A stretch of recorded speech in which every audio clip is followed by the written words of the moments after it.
At the beginning of 2024, I found myself at a crossroads in my ministry. Have you been there before?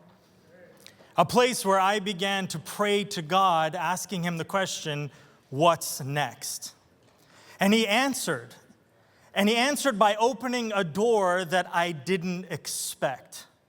An opportunity to leave the Oregon Conference where I was serving at the time to come back to Canada, the place where I grew up, the place where I began ministry, except this time it wasn't to return as a local church pastor.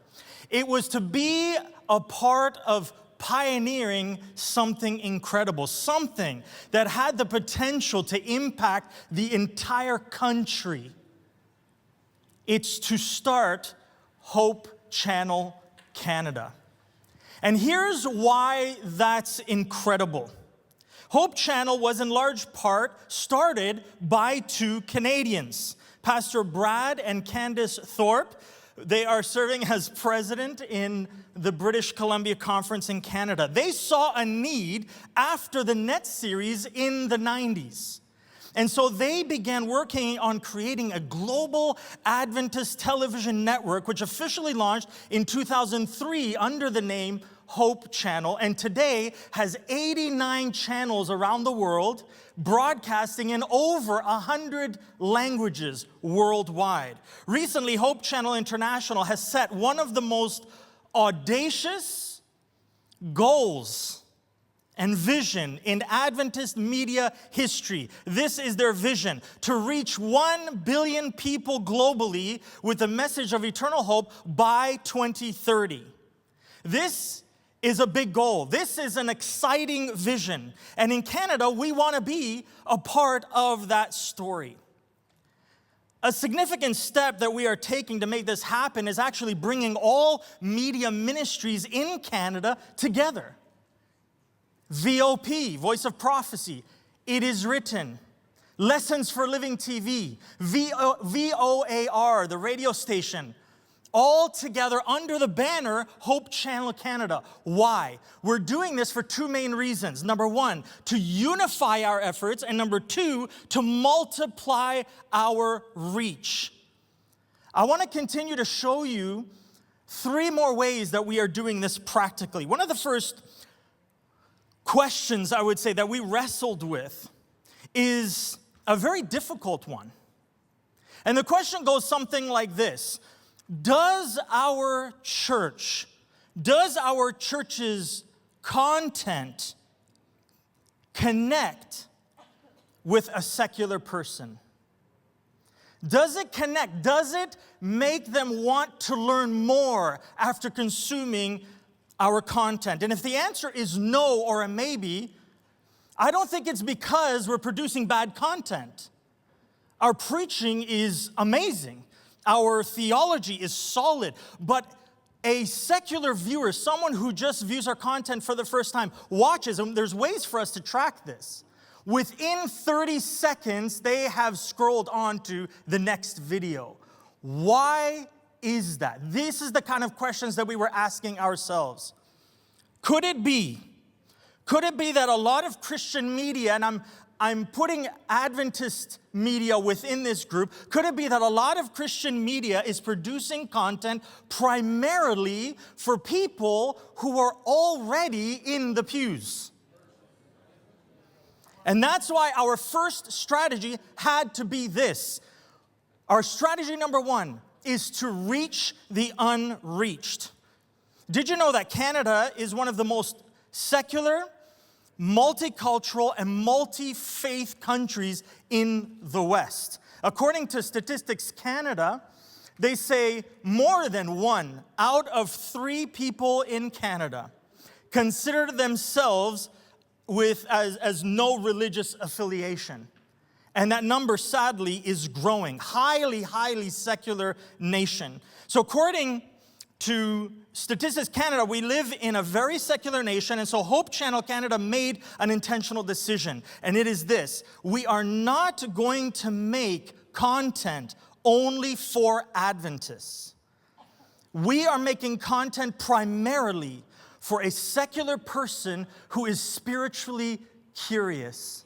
Someone from a different faith background who is curious about the Bible, is curious about the Seventh-day Adventist Church, but maybe they're just too nervous to step into a local Seventh-day Adventist congregation. And so every piece of content we're creating follows and is built around three specific movements. Number one, reach. We want to be, like my colleagues who presented before me, we want to be where people are. If that's on television, that's social media, that's streaming services, we want to be there. Number two, engagement. We want to stop the scroll.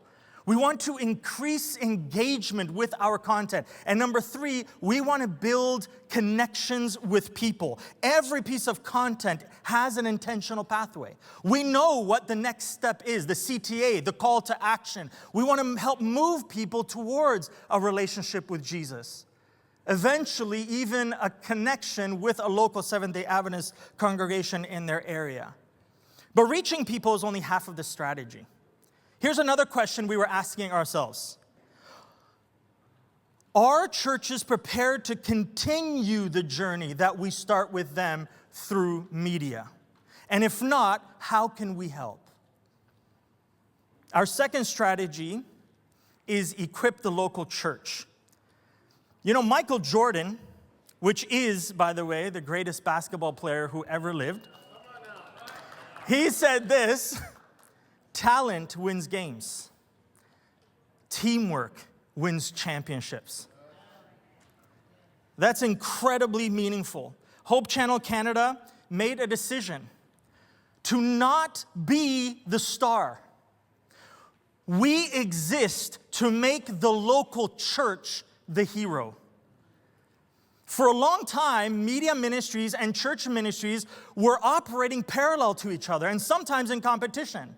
Someone from a community, someone maybe even secular, would watch a piece of content, would watch something on television or on social media. They connect with the host, but the local Seventh-day Adventist church doesn't even know that that person exists in their own community. And so we decided to take a different approach. Everything Hope Channel Canada creates is designed to help local churches more effectively connect with their community. And here's what that looks like practically. When Hope Channel Canada creates a special event, we have something called Hope Schedule, where once a month we have a special series we offer to people in the community. And it's on a variety of topics.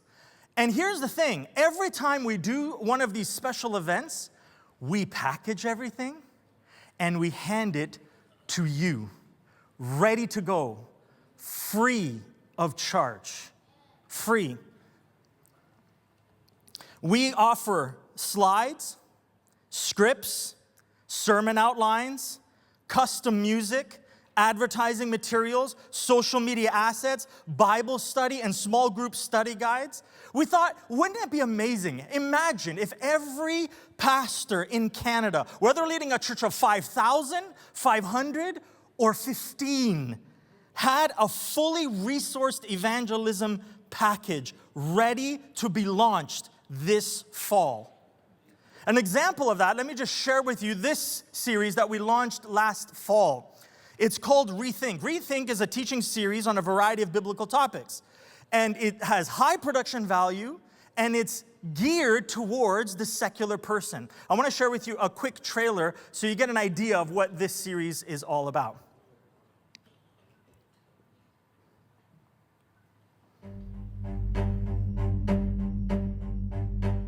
What happens when we die?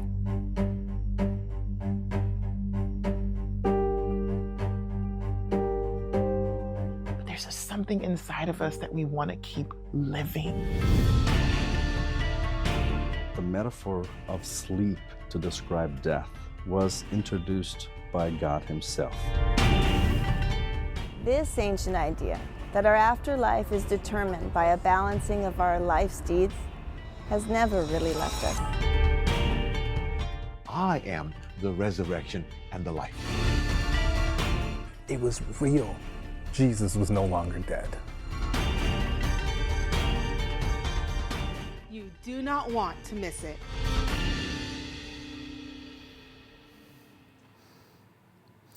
This series, Rethink, comes with the full package. It comes with everything. So your church has a couple of options. Number one, you can advertise this series to your community and have a watch party or a small group going on in your home while this series is going on live on television. Or you as a pastor or a local church elder can take all of these materials, customize it, and preach the series yourself over either the 7 or 8 nights in a row or every Sabbath morning for the next 7 Sabbaths, which creates an evangelistic series and an opportunity for your church for the next several weeks. But there's a third option. This is what I'm excited about. We are trying this with Rethink right now, and it is an option for the local church pastor to be recorded as the host of this series. And it does have a cost. It's very reasonable. But we provide the production team, the editing. You bring your face, your voice, and your personality to it. And here's why that's amazing. The person in your community isn't making a connection to a random person on television or on social media. They're making a connection with a local pastor or an elder in their community. Guess what happens when that person sees you on TV, sees you on social media, and then walks into your church and you're waiting there at the entrance to welcome them and shake their hand? I think that's incredible. So that's a third option that we're offering for this series. With this toolkit, pastors with no production or marketing team, pastors with 10 to 15 people in a small town can run a world-class evangelistic series this fall. So we're reaching the unchurched, we're equipping local churches and pastors. And our third and final question was, this is great to equip and to give all of this material, but what happens if a church needs more help? What happens if they need more than just resources? That leads us to our third and final strategy. We want to partner with churches for the journey. What does that look like? We have something that we call Hope Journey. And it's not a program you run. What it is, it's a partnership between a local church and Hope Channel Canada. And so whether we have a 3-tiered system. Number one, you could be part of a tier 1 church, which is basically you have everything ready for evangelism. You've done the community engagement. You have people ready to be baptized. And all you need is an evangelist to come in to do the series and to ask for decisions. We can help. Maybe you're part of a tier 2 church that has everything kind of mapped out, but you still need coaching. You still need some training to help you along the journey. We can help. Tier 3, maybe you need help from A to Z to start an evangelism cycle in your church. Again, we can help. Here are some things that we can do in our partnership with you. Number 1, we provide practical evangelism training. Number 2, revival weekends for your church. Number 3, weekend felt needs bridge events to build trust and connections with your community.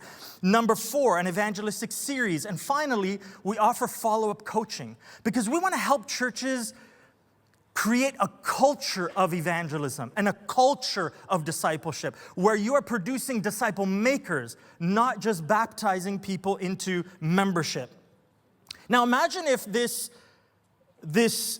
model could be replicated across North America. Imagine a network of churches, all running hope journeys, all connected by a shared media infrastructure, all moving forward together. Which brings me to why I'm excited about this approach to media ministry. I believe media and technology has given us the opportunity to share the gospel and the good news faster and farther than we have ever done in the history of humankind, human beings, and this earth. But remember, talent wins games. It's teamwork that wins championships. We need to work together. Pastors, elders, lay pastors, media ministries and local churches, along with the Holy Spirit, all moving together. That wins championships. That's how we reach 1 billion people by 2030. So our strategy is simple. We want to, at Hope Channel Canada, we want to reach the unreached. We want to equip local churches, and we want to partner with local churches on the journey. Hope Channel Canada's desire is not to be the hero in the local church's story. We already have a hero, and his name is Jesus Christ. What we want to do is we want to be your media ministry and evangelism resource partner, so that together we can tell Canada, we can tell North America and the world that Jesus loves people, that he's coming soon to take them home, and that in Jesus there's more to life.